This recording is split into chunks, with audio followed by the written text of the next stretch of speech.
Hello guys, मेरा नाम है रवि। स्टडी ग्लो में आपका बहुत बहुत स्वागत है। दोस्तों, आपको पता है जिंदा रहने के लिए जो सबसे बेहतर जगह है वो है धरती। वैज्ञानिक काफी सालों से खोज कर रहे हैं कि हम कोई ऐसी जगह ढूंढ सके जहां पे हम जिंदा रह सके, लेकिन उन्हें अभी तक ऐसी कोई जगह नहीं मिली है। प्रयास जारी है, मंगल ग्रह पे लोग जाना चाहते हैं, चांद पे जाना चाहते हैं, लेकिन अभी तक हम उनसे बहुत दूर हैं।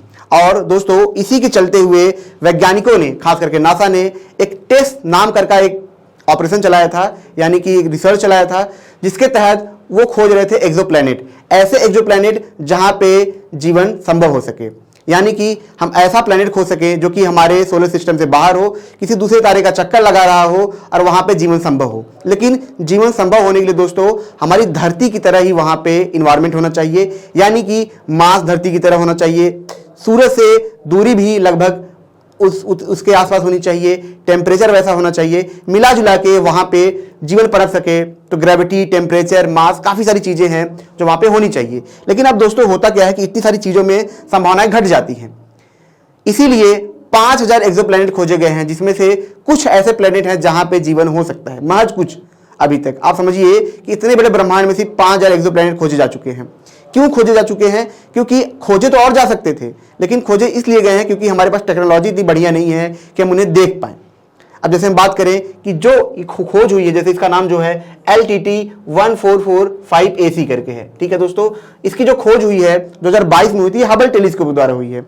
अब हबल टेलीस्कोप दोस्तों इतने दूर जा चुका है तो वो खोज कर लेगा, लेकिन सबसे बड़ी समस्या ये है कि इतना एडवांस वो नहीं है कि वो सारा डेटा दे सके।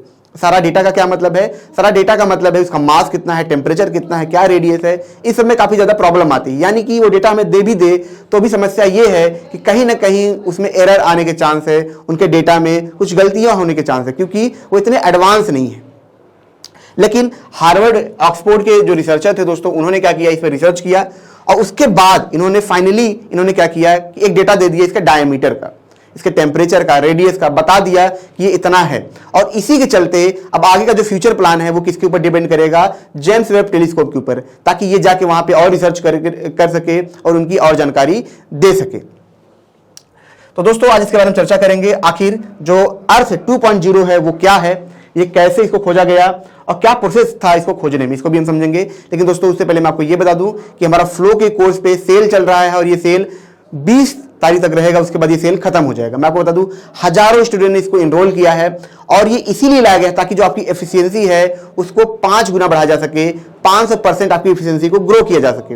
दोस्तों रिसर्चर ने 100 साल तक रिसर्च किया, साइकोलॉजिस्ट ने। उसके बाद उन्होंने देखा कि जो टॉप परफॉर्मर होते हैं वो फ्लो की स्टेट में होते हैं जब वो काम करते हैं। तो क्या इन फ्लो की स्टेट को एक नॉर्मल इंसान को दिया जा सकता है, यानी कि उसको ऐसे प्रैक्टिस कराया जाए वो फ्लो की स्टेट में जा सके? तो वैज्ञानिकों ने एक फ्लो की थेरेपी खोजी और उसी थेरेपी को दोस्तों हम इस कोर्स में लाए हैं ताकि आपकी जो एफिशिएंसी है वो 5 गुना बढ़ सके। अगर आप फ्लो 50 यूज करेंगे तो आपको ये 50% एक्स्ट्रा ऑफ मिलेगा, यानी कि ये कोर्स जो 300 का था आपको 150 में मिलेगा। अब दोस्तों हम चर्चा करते हैं इसके बारे में। तो सबसे पहले दोस्तों आपको मैं ये बता दूं कि ये जो प्लेनेट है वो 3 स्टारों के बीच में गुथा हुआ है। यानी कि हमारी धरती जैसे चक्कर लगाती है सूरज का, तो सूरज एक स्टार है, लेकिन ये जो प्लेनेट है दोस्तों ये जब चक्कर लगाता है तो 3 स्टार का चक्कर लगाता है। यहाँ पे आप देखेंगे, ठीक है, ये 3 स्टार ऐसे, हालांकि ये इमेज नहीं है, ये बस एक काल्पनिक इमेज है। तो ये 3 स्टार का क्या करता है, यहाँ पे चक्कर लगाता है। अब दोस्तों इसमें सबसे खास बात क्या है? इसमें सबसे खास बात यह है दोस्तों कि जिस स्टार का चक्कर लगाता है वो नॉर्मल स्टार नहीं है, वो क्या है? डॉर्फ स्टार है, यानी कि बौना तारा है, वो उसका ये चक्कर लगाता है। लेकिन इसकी खोज, इसकी शुरुआत कैसे हुई? इसकी शुरुआत होती है दोस्तों टेस्ट मिशन से। टेस्ट मिशन का क्या मतलब है दोस्तों? ट्रांजिटिंग एक्सोप्लैनेट सर्वे सैटेलाइट। यानी कि जैसा कि मैंने बताया हबल टेलीस्कोप भेजा गया था, उसमें खास बात है। खास बात क्या है? ट्रांजिटिंग का क्या मतलब होता है? जैसे मान लीजिए कि हमें किसी बाहरी प्लेनेट को खोजना है। अब बाहरी जो प्लेनेट होगा किसी तारे का चक्कर लगा रहा होगा।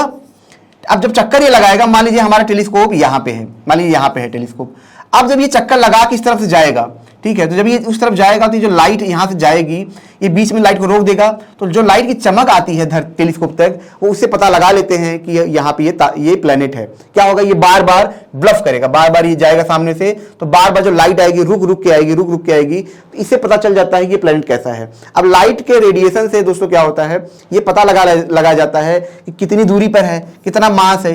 सारा गेम फिर यहाँ पे सिर्फ जो आने वाली लाइट है उसी के द्वारा सारा गेम होता है। बाकी हमारे पास कोई ऐसा सोर्स नहीं होता है जिससे हम ये जान सकें कि यहाँ पे इसका क्या मास है, क्या है, ठीक है। तो इन्हीं लाइट से दोस्तों ये खोजा गया। टेस्ट के दौरान दोस्तों लगभग 300 एक्सोप्लैनेट खोजे गए, जो नए एक्सोप्लैनेट थे, काफी बेहतरीन थे। तो इसी टेस्ट के मिशन के द्वारा ये खोजे गए जहां पे जीवन हो सकता था।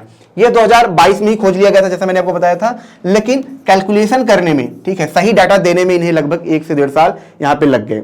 ये कितनी दूरी पर है? ये दूरी है इसकी 22 लाइट ईयर। 22 लाइट ईयर मतलब कि एक लाइट को, अगर एक लाइट 1 साल तक जितनी दूरी चले, ठीक है, तो वो 1 लाइट ईयर होता है। यानी कि जो दूरी है हमसे, ठीक है, इसकी वो कितना है? 22 लाइट ईयर। यानी कि ये 22 साल तक जो लाइट चलेगी उतनी दूरी तक ही जाएगा, तब जाके हम वहां पहुंच पाएंगे। तो आप समझ सकते हैं कि वो दूरी कितनी ज्यादा है। कहां पे है ये? कॉन्स्टेलेशन इरेटनस पे जो जगह है वहां पे ये है, ठीक है। इसकी ग्रेविटी की बात करें, इसकी ग्रेविटी है दोस्तों वो सिमिलर अर्थ है, मतलब अर्थ के ये बराबर है, ठीक है। अगर इसकी हम मास की बात करें तो मास कितना है? ये कितना है? 1.54 अर्थ, मतलब आप समझिए धरती के आसपास ही है, ठीक है। सबसे इंपॉर्टेंट होती है ग्रेविटी। ग्रेविटी क्यों इंपॉर्टेंट होती है? देखिए, साइज कुछ भी हो, अगर ग्रेविटी ज्यादा आप वहां पर नहीं रह सकते हो, लेकिन अगर ग्रेविटी वहां पे है, साइज कुछ भी हो, ग्रेविटी नॉर्मल है धरती की तरह, तो हम वहां पे रह सकते हैं, ठीक है।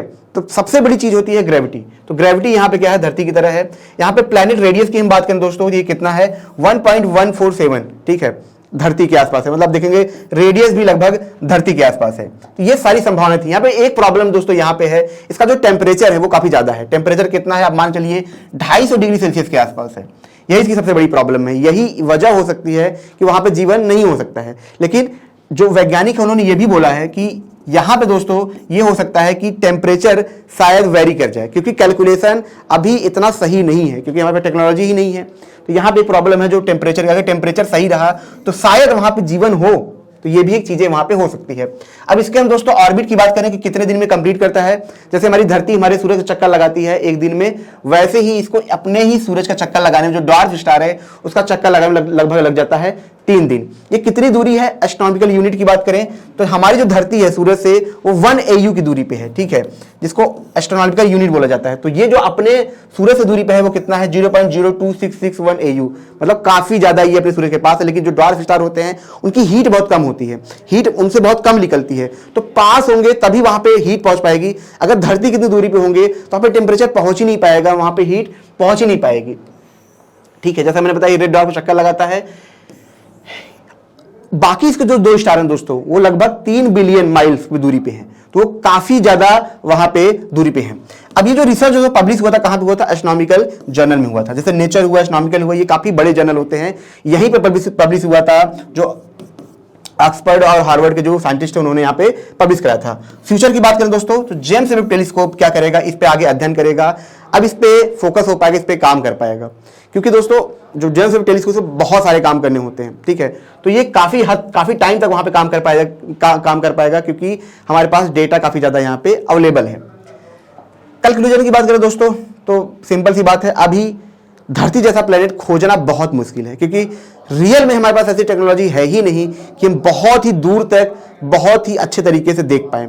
अगर हम बहुत दूर तक देख भी लें तो भी जो लाइट हमारे पास आएगी वो बहुत पुरानी होगी, वो न जाने कितने बिलियन साल पुरानी होगी। तो अगर हम देख भी लें तो भी हम समझिए कि हम उसका पास्ट देख रहे हैं। अगर किसी एलियन को हमने देखा भी तो आप समझिए कि वो पास्ट है, हम वहां पर रियल में नहीं जा सकते हैं। पता नहीं वहां गए तो पता चला वहां पर जीवन हो ही ना, तो हम सिर्फ देख सकते हैं। अभी तक कोई भी ऐसी संभावना नहीं है, ना टेक्नोलॉजी है जिससे हम कम टाइम के अंदर बहुत ही दूरी तक जा पाए। और जब तक ये नहीं आएगा तब तक हम किसी प्लेनेट पे नहीं जा पाएंगे। एक्सो प्लेनेट पे तो नहीं जा सकते हैं, मंगल ग्रह पे जीवन बचा सकते हैं, चांद पे जा सकते हैं, लेकिन एक्सो प्लेनेट पे नहीं जा सकते।